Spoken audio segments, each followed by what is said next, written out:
Here's how to win at life and play it like it's a video game. I used to be homeless. I used to be someone who was constantly belittled, betrayed, called ugly. I used to be someone who was consistently suffering, miserable, convinced that the world hated me, didn't understand why God punished me so much.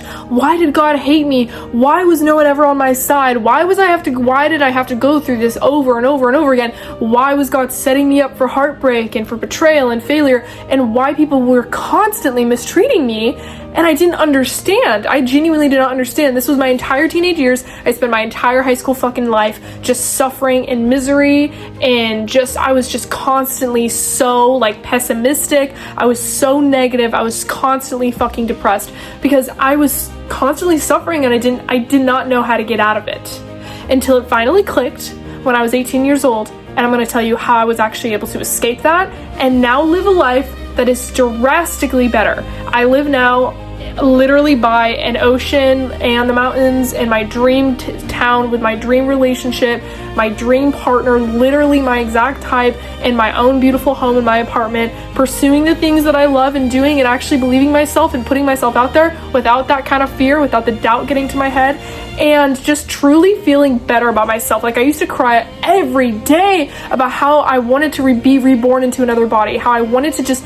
die already so that I can just reincarnate into a different life, into a different body, because I had already given up on myself and I was so done with everything that I had ever experienced. Here's how I went from the before versus the after, and I'm gonna kind of just give a little bit of a disclaimer. My circumstances are not gonna be the same as your circumstances, and everyone will be different. This is hopefully gonna apply to some people and be more general, but take everything I say with a little bit of discernment and try and apply it to your own situation. I think one of the biggest lessons that I had to learn, and it was a lesson that I was being taught for years that was constantly making me suffer, were two major lessons that I ended up having to learn, is the law of detachment and self-concept. I'm gonna get into that, but number one, I kind of want to talk about the fact that my view of life before I was like around the age of 18 and I went through something horribly traumatic, my view of life was that life was happening to me and that God had kind of more of a say, and that I was basically destined to do certain things, and that there were things out there for me where I had like no free will, basically. Like, my life, I was like a puppet and God was like the puppet keeper and was just kind of controlling me. Like, that's how I view things.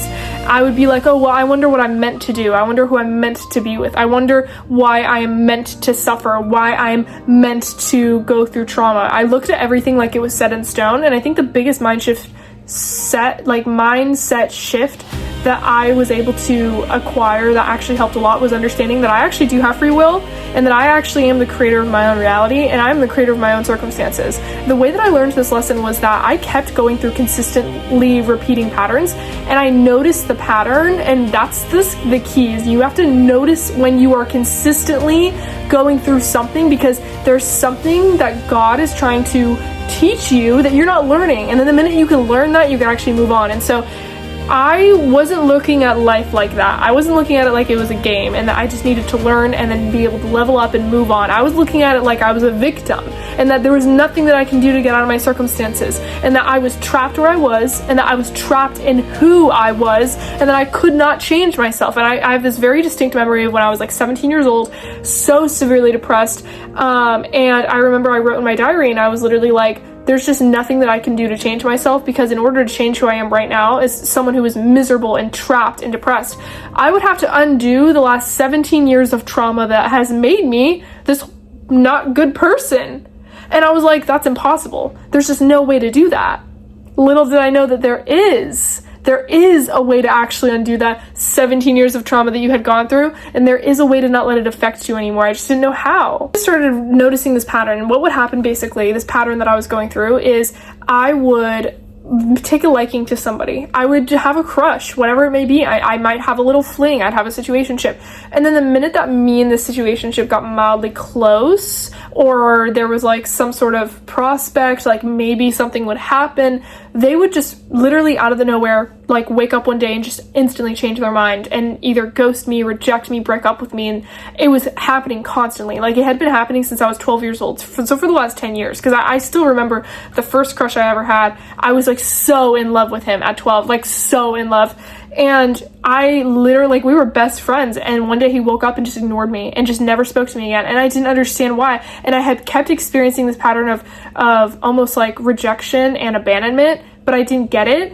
And so I constantly thought to myself, like, oh, it's because God hates me, or it's because I'm being punished. When in reality, I ended up noticing that my thoughts during that situation was actually influencing it, and that I actually was the one that was creating this reality by being overly attached to this person. So what would happen is, due to the fact that I had this negative core belief that I was unlovable, I would meet someone, get overly excited, I would almost get attached to them way too fast, because I was convinced that if I were to acquire them, that it would fill the void and it would meet this need, and it would fill the hole of the fact that I believed that I was unlovable. But I realized that because I had that belief that I was unlovable, it was actually the cause of why these people were running away, because I had an extreme desperation and an extreme desperate energy, and that's what it was. And so when I noticed this pattern, and I was like, okay, I'm the common denominator here. This has been happening for a really long time. There's just no fucking way that I'm the only one that has ever experienced this, and there's just no fucking way that God is deliberately punishing me and like making me suffer for no reason.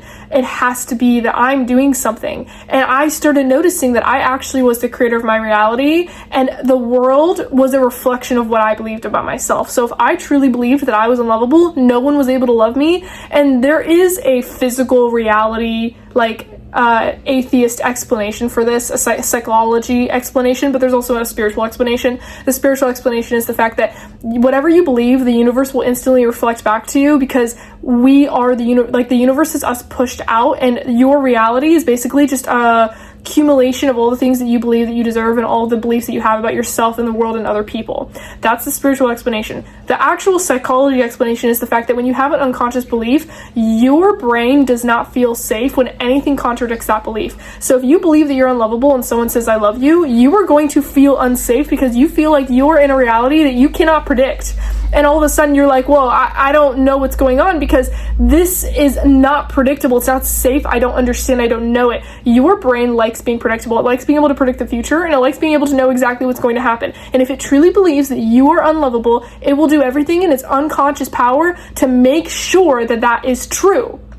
That is self-sabotaging. It could be being so desperate that people run away. It could be being really insecure, so that when someone finally ends up dating you, you are so insecure that you basically lose your fucking mind and go crazy and start pushing that person away, which is exactly what I did in my first relationship. I basically lost my mind, and I was so deeply insecure that I was constantly self-sabotaging, just kind of expecting the other person to prove me wrong. I was always expecting them to like fight for me and to prove me wrong, when that's not how that works. You cannot make someone make you change your mind about how you feel about yourself.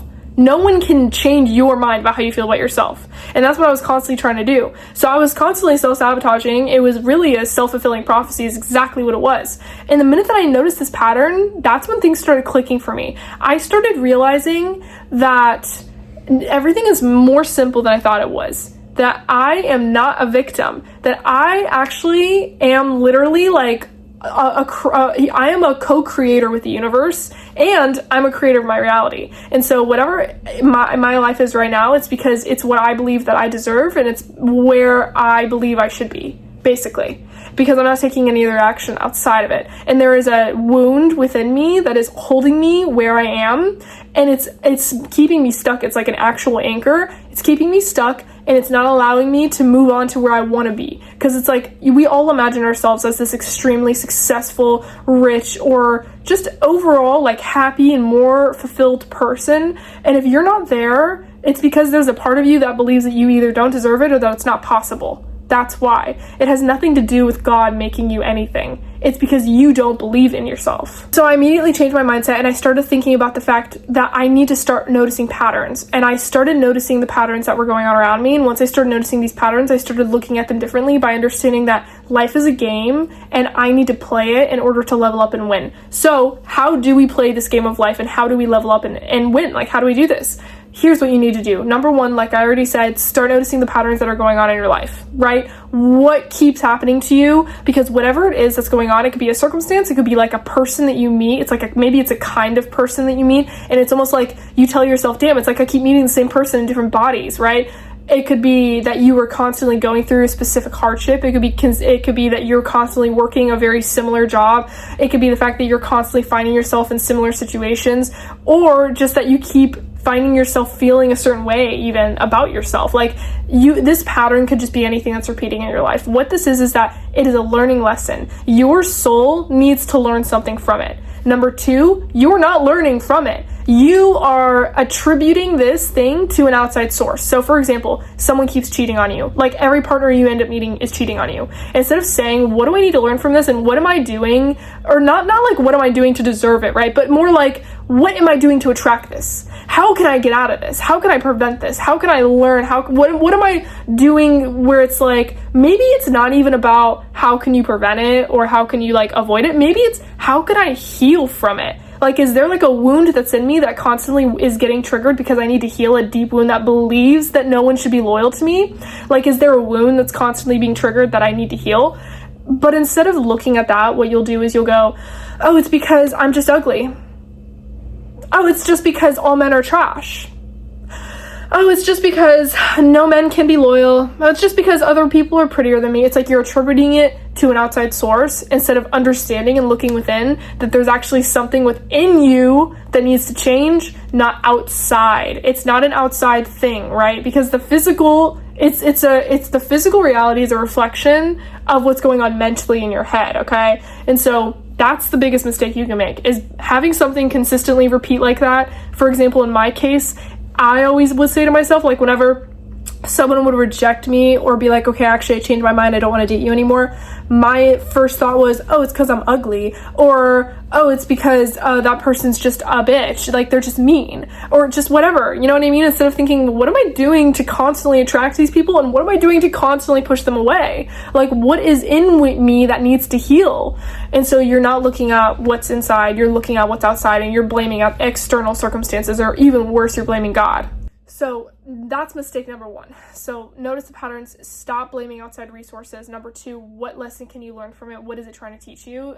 There's a lot of lessons that you can learn from a lot of different things. So for example, it could be trying to teach you how to detach and not rely on something for a sense of safety, a sense of self-worth. It could be teaching you how to go through that kind of betrayal, how to go through that kind of grief, how to go through that kind of pain and heal from it and come out of it like a better version or just a more healed version of yourself. It could be trying to teach you how to work with those kind of negative emotions and learn how to process them properly without being self-destructive, learn how to heal from it, right? Another thing is it could be teaching you how to avoid those situations. It could be teaching you how to prevent those situations.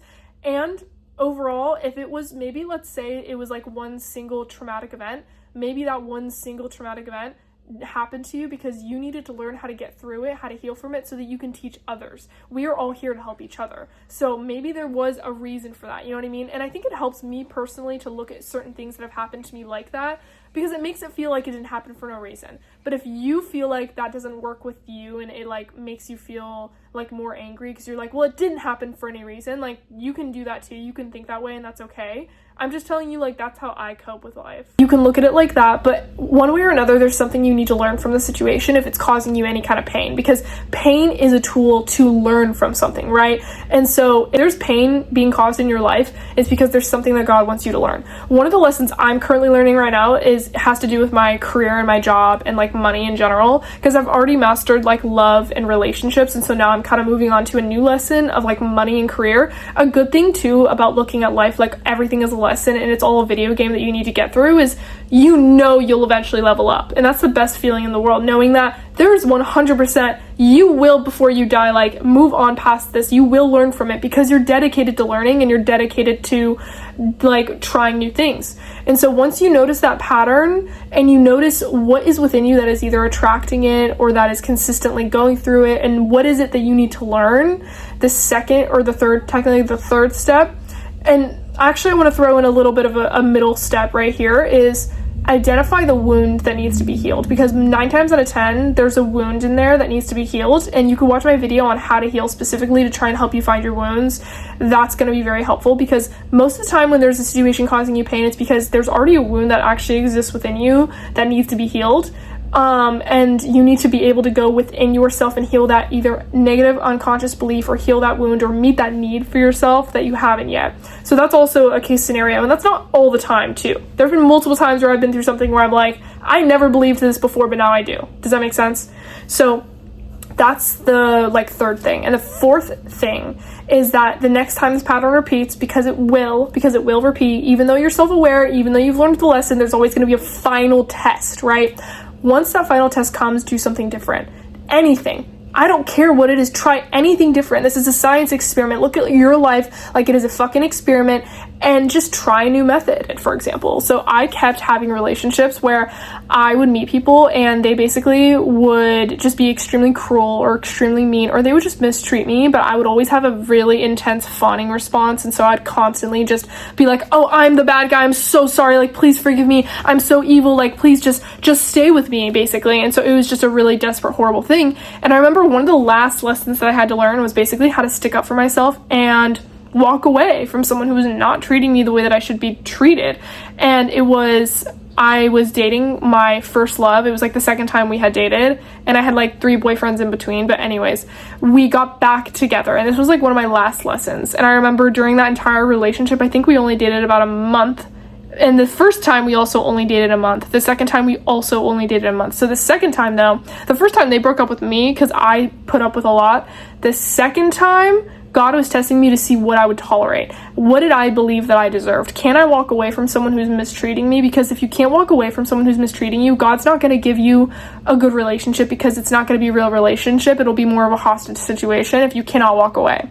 So I remember they did something basically that I felt like was really disrespectful, and instead of staying because I was desperate to be loved, instead of staying because I was desperate to have a relationship, which I would have done because I truly believed that I was unlovable, so I just wanted to be loved, right? But I had healed that. I had healed that wound at this point, and so when they had finally disrespected me the final time, I just broke up with them. And I remember the minute that I broke up with them, it genuinely, like, I can tell that I passed the test. Like, I was able to tell that I passed the test. And immediately after passing a test, you always get some sort of something that you want or that you desired or that you have been wishing for, because God is like, okay, now you can actually have this because you've proven to me that you're not going to rely on it as, you know, a form of self-worth, basically, like, and you're going to be able to walk away if you need to. So now I can give you this thing. And directly after that, I ended up literally getting with my now boyfriend, who I've been dating for 2 years, and the best relationship ever. And I finally have like a long-term, beautiful, healthy relationship that's what I had been wanting that entire time.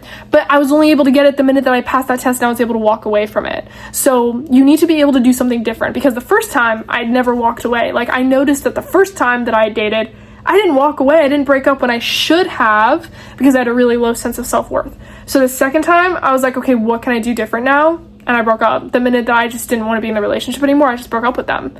And so you need to start thinking about what other methods you can apply to your life to do something differently. Once you can understand that this is basically all a video game, and it's not necessarily like a simulation, I don't necessarily believe it's like a simulation, but you would look at it like that if you want to, right? Like, that's just my personal belief. I don't really believe in the whole simulation thing, but it's technically kind of like a simulation, because it's almost like there's tests that's being run, and you need to beat these tests in order to level up to the next level. And the minute that you level up to the next level, you will experience less suffering than you did before, if that makes sense. And so you need to be able to look at that and heal your self-concept. I think healing your self-concept, to me, is honestly the key to life, like, in my opinion, because the minute that you stop valuing something above yourself, that thing will not only chase you and want you back, but your life will just become so much easier. I think one of the biggest lessons I'm learning right now is, like, when it comes to my career and my job and my money and stuff like that. And I noticed that the biggest mistake I was making in the beginning of this lesson, because I was getting jobs that basically I either didn't like very much or they just weren't a good fit for me, but I wouldn't leave them because I wanted to prove that I could succeed. Like, I just basically wanted to prove that I was, like, worthy of the job. And so when I eventually got fired from that job, I ended up going into another job, and I was like, okay, how can I, like, do something different this time? Like, what pattern is going on and what is it trying to teach me? And then I also noticed that the minute that I started valuing my own self-worth over this job and over money is actually when my life got so much easier, because I wasn't sacrificing anything for myself. Like, I was valuing myself. And the thing about money is that money goes where value is, because money is just a currency of value. And if you value money over yourself, money will never want to come to you. And that's one of the biggest lessons that I've learned. And so when I started valuing myself over money and stopped, like, basically torturing myself just to have money, life was better. Like, life got easier. And so that's a great example of a way to kind of like value yourself over anything, have that kind of solid self-concept, be able to walk away from anything that's not serving you anymore, and look at life like it is a lesson, like it is a video game, because it is. Start writing down, what are you consistently experiencing? What is the pattern? What is the unconscious wound or belief that might be causing this, potentially be causing this? How can you heal it? And what can you do different next time? That is the best way to just immediately level your life up and take it from where it is to like a million times better. Like, it doesn't even have to be like a big step, but just a small baby step to take you a little bit closer where you want to go and a little bit farther from where you came from.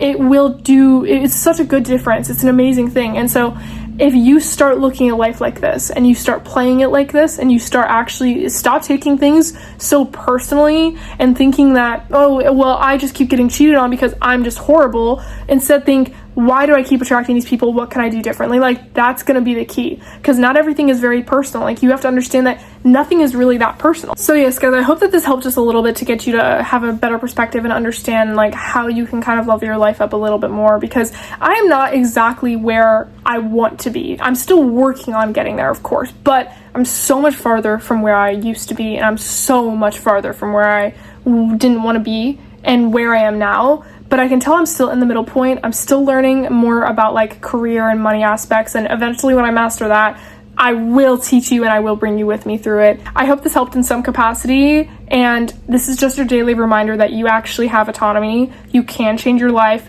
You are not supposed to just suffer and sit back, and you are not a victim.